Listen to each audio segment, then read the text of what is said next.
Hey everyone, thanks for learning to play games. My name is Lance, and in today's video, we'll look at a brand new game coming to Kickstarter called Dell. This is a new one from an indie company. It is a 2 to 4 player game that takes roughly half an hour to an hour and a half to play, and is a competitive game where players are going to be competing with each other to be the first to complete their village.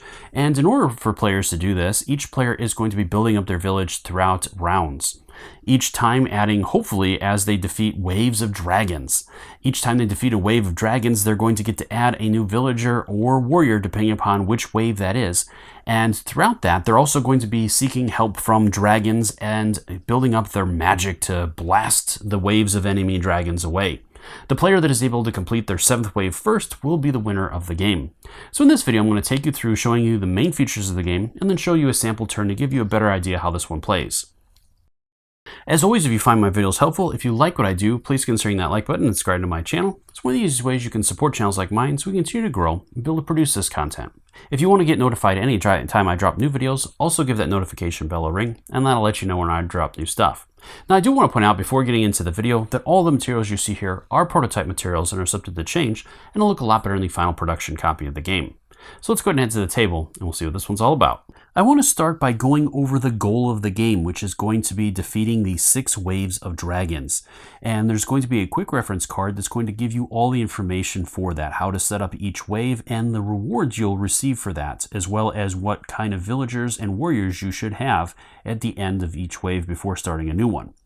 So on this card, it's going to list the levels of dragons, which are dragon levels 1 to 5. Next is going to be each one of the waves will be separated by the lines, and each wave is going to list the number of dragons of that level you're going to have to face. So for example, with wave 1, you're going to face 2 level 1 dragons and 1 level 2 dragon. You're always going to start with 1 warrior, and if you defeat this wave, then you'll receive a villager, and you'll randomly draw 3 villagers and choose one of those to add to your village. During wave 2, you'll fight 3 level 1s, 2 level 2s, and 1 level 3. And then you'll receive a warrior for that. And so on until you are able to defeat the final wave, in which case the first player that is able to accomplish that will be the winner of the game.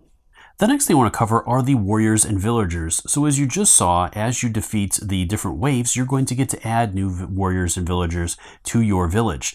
And each one of these is going to have unique abilities. Starting on the side, each one of the warriors and villagers are going to grant you additional magic orbs or dragons for breeding, or a combination of the two. Then each one of them is also going to list the name of that warrior or villager and their ability. And these are going to range in all kinds of different abilities, giving you different bonuses or perks, adding different effects to different cards you can play, giving you more resources such as more dragons or orbs, and all kinds of other things. There are 5 different levels of dragons included in the game, level 1, 2, 3, 4, and 5. And these dragons will comprise both the enemy dragon waves and dragons you'll be able to use to fight on your side. Not only are you going to have powerful dragons at your disposal to help you fight, you're also going to have powerful magic. And there's going to be 3 levels of magic orbs that you'll be able to use. Each level is going to have its own deck, which is going to be comprised of 3 different types of cards. You're going to have green tactic cards, blue altar cards, and red magic cards. With the magic cards being cards that you have to spend an action to be able to use. And each one of these is going to list a power and a range that you'll be able to use that spell on. With the altar spells, or altar cards, orbs, you'll be able to attach one of those to a red magic card, enhancing its abilities, whether it's going to give you certain bonuses or augmenting the different stats that you have. For example, with this fireball with reach, it's going to make this fireball power level 1, and the reach is going to increase its range by 1, meaning that you can target up to 2 enemies with this. With tactic cards, they give you some sort of ability that is going to be in play for the rest of your turn. For example, this one, your charge is power plus 1, meaning that you are going to increase the power of your charge by 1 value. And you can have any number of tactics cards out there. So as you play them, they're going to add those abilities straight to their effects. Another important thing with the altar cards, they are going to augment each spell that's played after them as well. So if I played another fireball with some other altar on it, I would gain the benefits of that, plus I would gain the benefits of this one. So they're going to continue to stack. So depending upon how you play your turn, you can really generate some powerful abilities. Moving up to the level 2 orbs, these are going to give you a little bit more powerful tactics, altar, and magic cards. And the highest level is level 3 orbs, and these are the most powerful spells out there, including powerful tactics cards such as Mirror, which will allow you to select a warrior in your village to copy with this orb. You have altars that will bump up all kinds of abilities and stats, and powerful magic spells such as Meteor that's power 2 and 3 range. And combining that with Perfect would make it power level 3 at 4 range, so dealing out tons of damage to different dragons. And the final thing I want to go over before getting into the sample turn is each player is going to have their own command deck that's going to be broken down into 2 different types of cards. The first set are the Village and Battle card.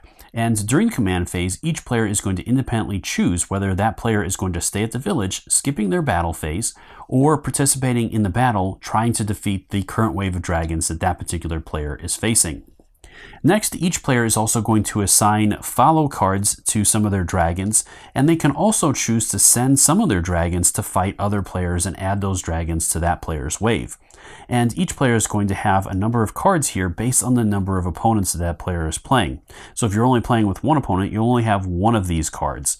And the more opponents you have, the more options you have to send dragons to different players.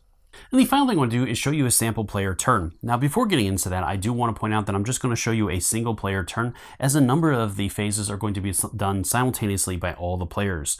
And then the players will have some interaction during the command phase. So I'll explain how that's going to work during that phase. In this example, I went ahead and played a couple of turns, so I'm trying to complete my 3rd wave and add my 2nd villager to the village. And so during this, I have already added a couple of things to show you a little bit more how this works. So getting into this particular one, each round is going to be played over 4 phases. The first phase is the crafting phase, and during this phase, you're going to go through your village and determine how many orbs you're going to pull from this one. So my cleric is going to give me 2, and my peddler is going to give me 3.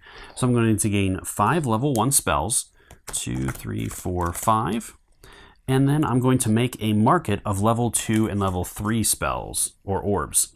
So these, I'm going to put out 2 level 2s and 2 level 3s. All right, so I have a couple of altars and I have a couple of magic spells. So let's see what I have for my level 1s. I have 4 fireballs and I have a reach. And I do happen to have 2 cards in my hand as well, the Gale and Enhance for Altar. So I definitely want to hold on to that one. That's going to give me +2 to my range on all the spells, including the one I use it on. So let's see what I got here.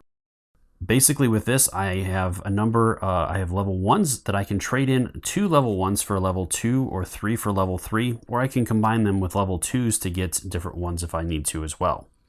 So Meteor, I think, would be really handy to have at this point. So I'm going to go ahead and trade in 3 fireballs for that. So I'll go ahead and discard 3 fireballs to gain Meteor. And then I'll immediately replace that with another spell. And this gives me, this one is Stasis. So at the end of battle, take the attached Meteor magic orb back into your village. So if I attach one to this, I get to take that back, which that's pretty nice too. And let's see, I have those 2. So that one would actually be pretty good as well. So yeah, let's do that. I'm going to go ahead and get rid of Fireball and Gale. No, I'm going to keep Gale. I'm going to get rid of Fireball. Well, I need to do Gale. So let's do these 2 instead, Gale and Reach. That's a total of 3, and I'm going to take Perfect. And that'll be discarded. All right, so that is going to take care of the crafting. So these will be discarded as well as that. And then from there, it's going to move into breeding. Now, the magic orbs you're going to keep hidden from other players so they don't know what you have. And with the breeding phase, it's going to work similarly, where you're going to count the number of dragon flags you have, and you're going to gain that number of level 1 dragons. So I'm going to get 4 level 1 dragons. And then again, with that, I can convert dragons into higher level dragons, spending those dragons how I want to get higher level ones. So I think I'm going to trade in 3 level 1s, and I'm going to get a level 3 dragon. And I think I'm just going to hold on to that. So that's going to give me a little bit of variety with my dragons. From there, then you're going to move into the command phase. So the first step of the command phase is going to have you choosing whether you're going to go into a battle or a village, or stay in the village and skip the battle phase. So in order to do this, each player is going to choose which one of these they want. Do you want to battle the next wave, or do you want to skip that battle as you don't feel like you have enough to accomplish that yet, and skip it and go to the village? So each player is going to choose one of these that they want to do and place that face down in front of them. Once all players have completed this step, then you're going to move on to the second step, which is going to be giving orders to your dragons. Each player is going to have a number of cards depending upon the number of players in the game. Each player is going to have 2 follow cards, and they're going to have a number of pass cards, again, based on the number of players. If you're only playing 2 players, you'll have a single pass card. With that, you're going to consolidate your dragons into stacks. So, for example, I could do something like this if I wanted to, or I could keep all 3 of them separate. And then you're going to assign these cards. The follow cards means that they're going to stay with you and will be able to be used during your battle. The pass cards will allow you to add those dragons to your enemy's battle or wave of dragons. So let's see here. So I think I'm going to go ahead and say, I'm going to go ahead and pass the level 2 dragon, and then I want to keep both of these in my area. Now again, I could have consolidated this and just had 1 follow card for the 2 dragons I was going to keep and kept the other in my hand. This one just gives you a little bit more variety so that you can be a little bit more deceptive, and players might not 100% know which one you're going to be sending their way, or dragons sending their way. So once all players have completed this step, then all the players are going to reveal their card. For those players that went to battle, then they are going to move into the battle step. For those players that decided to stay in the village, any dragons that are passed to them are simply going to be discarded and will not be added to their wave. So with this, then I would also reveal all these. And again, any dragons that I pass to the other player will be added to that player's wave. So let's go ahead and say the other player went ahead and sent a level 3 dragon my way. So that will take care of that. And then finally, we're going to move into the battle phase. And during the battle phase, you're going to go ahead and take up to 3 actions from a selection of a number of different actions. Some of those will cost an action, and other ones are simply free. For example, spending dragons that will not cost you an action, and so you can send any dragons you want that you have out to take care of things. You're also able to play any tactics orbs you have, which are going to be the green-backed orbs, which I don't have any at the moment. But let me show you how one would work if I had one. So let's say I had wisdom.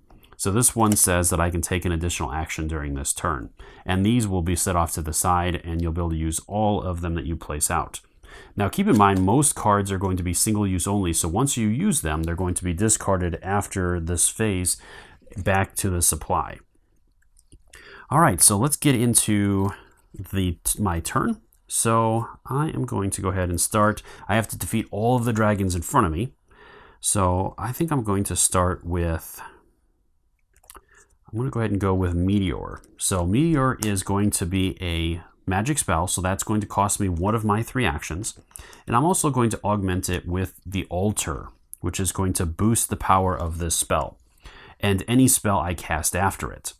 So with this one, you are only able to add 1 blue altar card to each red magic card you play. And with this one, it's going to boost its power up to 3, and it's also going to boost its range up to 4, which means I can target up to 4 dragons with my range. So with that, it's a power 3, so I can defeat level 3 dragons with this. So I'm going to go ahead and take care of all 3 of those, and I'm going to do a level 2 dragon as well. And then that spell is done. So from there, now I think I'm going to do, as my second action, I'm going to go ahead and play this fireball as well. So, well, maybe not. Maybe I'll hold on to that for now. So with that, let's go ahead and send out a level 1 dragon. So that'll take care of this one. And I still have 4 dragons left. Or actually, dragons I play, because of my Templar, are +1 power, so I could actually take out the level 2 dragon with that dragon. And then restore an additional orb at the end of the battle. Take an orb or dragon that you played in your battle back into your village. The other option I have is a charge action, and this allows me to do a charge against dragons with my warriors. Based on the number of warriors I have, that is the power of the charge, and each charge has a range of 1. So right now I have 2 warriors, so it would be power 2, and I can attack 1 dragon with that. So I'm going to go ahead and do that as my second action just to show you how that works. And then as my third and final action, I'm going to go ahead and do the fireball with the enchant. And that is going to again augment it. So it's going to be power 1 with 3 range. But then I also get perfect on top of that. So it's going to be power 2 at 4 range. So I can attack 4 dragons that are power 2 or less. I'm going to go ahead and do that. So at this point, I've used all of I've completed the wave. I've defeated the dragons. So any spells I used are going to be discarded, except for with this one. It says that at the end of each battle, take 1 orb or dragon you played in your battle back into your village.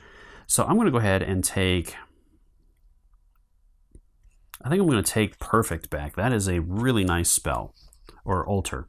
So then these are going to be discarded to the discard pile. And I'll hold on to the dragon that I did not use. These dragons can be returned to the supply, or you're basically going to be building up the next wave using the same dragons with additional dragons, so you can just kind of keep them out as well. And from there, then you're going to gain if you completed the wave, you're going to gain a new villager or warrior depending upon which wave it is.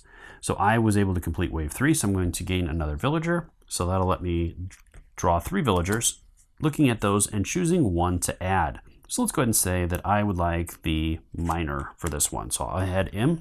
These 2 will be discarded to the discard pile, and it would continue on to the next round. Well, I hope you found the video helpful in learning and deciding whether or not this is one you want to back on Kickstarter. As always, if you have any questions or comments, please post those in the comment section below, and I'll do my best to answer them. Or swing by the Kickstarter's main page and drop any questions you have there as well. I'm sure the creator would love to hear from you and is more than happy to answer any questions you have. Until next time, I'll see you later.